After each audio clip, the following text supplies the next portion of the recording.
Hi Queens, Sam here. I hope that you're doing amazing. So tell me, why are you not investing? Why are you not investing?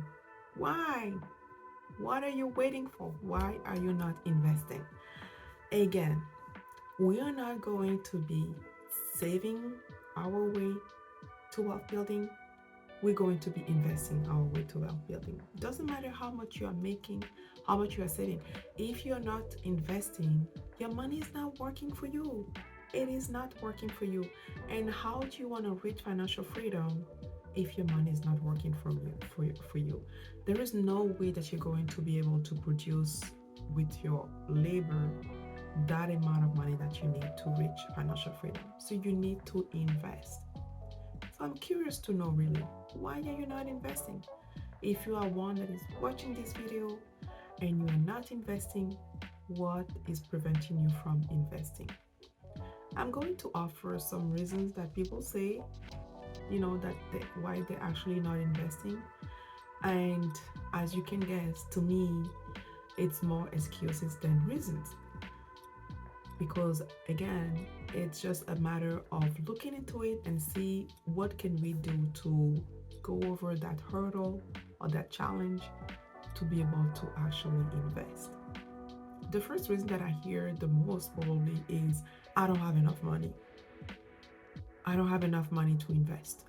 As if investing was something that was supposed to be extra. I agree. There are like things that are non-discretionary, like your housing, your groceries, your transportation.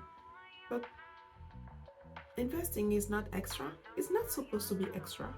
You hear people say pay yourself first, and I'll say to a certain extent I agree with that. I'll talk about it more in another video. But I guess the reason why people say pay yourself first is really so that you can always keep in mind the importance of putting money aside for yourself, whether it is in an emergency fund or like in your retirement fund for the long term.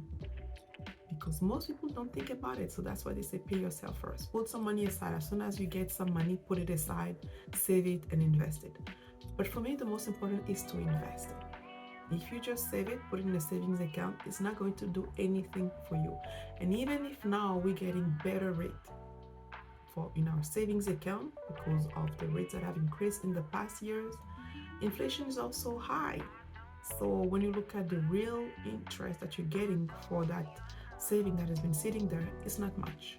So if you want your money to work for you as much as possible for the long term in the most passive way, it's important to invest. Of course, it depends in what you're investing, but again, there is no such thing as not having enough money to invest. And it doesn't matter how much it is. It's more you building that habit. That's why it's important to start as early as possible at whichever level you're at. The second reason that people will say is like, oh, I don't want to deal with my finances. I don't want to think about it. Oh, too much hassle. If you don't do it, who's gonna do it? Who's gonna think about your finances? Your advisor? Your planner? They're going to help you as much as they can. But if you're not showing any interest, or like you're not giving enough feedback or whatnot, they're going to be just doing as much as they can and then move on to the next customer. Your finances should be the most important to you because it's your finances.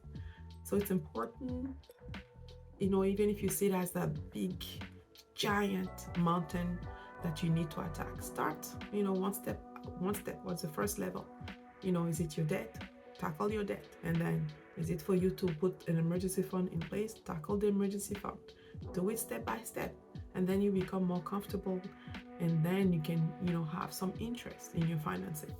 So don't look at your finances as like hassle, something you don't want to deal with, because you will eventually have to deal with it. When we're young, we always like to that's for later, that's for my 50s, that's for my 60s. When you start hitting the 40s like me, you realize how close it is, and you don't want to be too sorry for not making the right decision when you had the opportunity to. So your finances are your finances, and you need to think about it, and you need to do something about it as well. Then the next reason is when people say, oh, I know nothing about it, saying that, they have a lack of knowledge, they know nothing about it, they're bad with that. What is that supposed to mean? I'm pretty sure in your work, when you started, there was a lot of things you did not know that you're doing now, and you're doing them now because you learned. It's the same thing with your personal finances. It's the same thing when it comes to investing. It's a matter of learning. What is investing? Where can I invest? How much do I need to invest to reach a certain level? What are the type of instruments that I can buy? Which ones work for me? Which ones don't work for me? And again, don't try to resolve that issue in one day. Do it bit by bit so you don't get overwhelmed and then decide to not look into it again.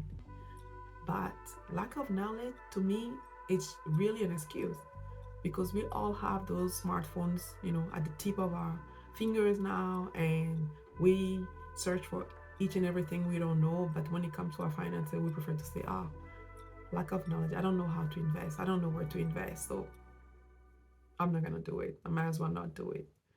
That's not a reason. That's an excuse, right? So again, so many ways that you can increase your knowledge if you so want to.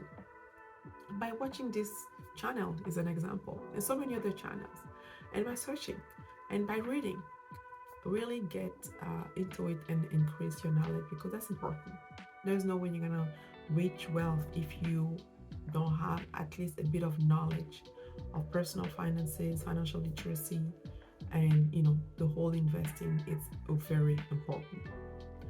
Then the other reason that people will also say when it comes to them, especially not investing, is, I have a fear of the market. For me, investing is like gambling. I don't want to lose my money. I've heard of so many bad stories. I'm not saying that those bad stories don't happen, but what are the odds of it?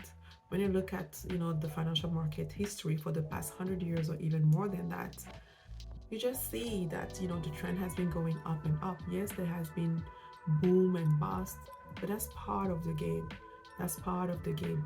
Even our lives are not linear, right? It goes up, it goes down, but hopefully it's going up overall. That's the most important when you look at the long term, right? Because if you look at the short term and checking your portfolio every day, you might get overwhelmed, you might get stressed out, you might end up doing things that you don't want to do. And same thing, if you don't get the appropriate knowledge, you might end up investing in some instrument that someone is telling you, this is big, it's gonna go big, and then you put all of your money in it just to lose it because you haven't done your due diligence. So there is no reason to have a fear of the market. Markets are made of people. When you are people, it's just a matter of increasing your knowledge, getting some interest in your personal finances and the whole investing aspect, and learning and being able to start step by step to start to invest. And you will see it has nothing to do with going to the casino. It has nothing to do with gambling. Of course, there is a part of investing that could be gambling, when you day trading and whatnot, but that should not be the majority, of your investment, of your portfolio. You may have maybe a 5% or less into some speculative stocks or whatnot, but like the big chunk of your portfolio should be something that is stable in a certain way and really invested for the long term. That's what you want. So there is no such thing as the market. I have a fear of the market. Investing in the market is like gambling, and I don't want to actually put my money into it. So those are kind of like, in a nutshell, some of the excuses. I'm not gonna say reason, but anyway, excuses that people give me when I'm chatting with them and trying to understand how come they're not investing, or maybe not investing at a level that they could, or whatnot. And there is a lot of denial out there, a lot of denial, and not wanting to look into it and pushing it on the side, and burying our hand in the sand. That's not gonna work for us. That is not going to work for us. So what can you do after watching this video as it pertains to investing? What can you do to further your journey and your learning in investing?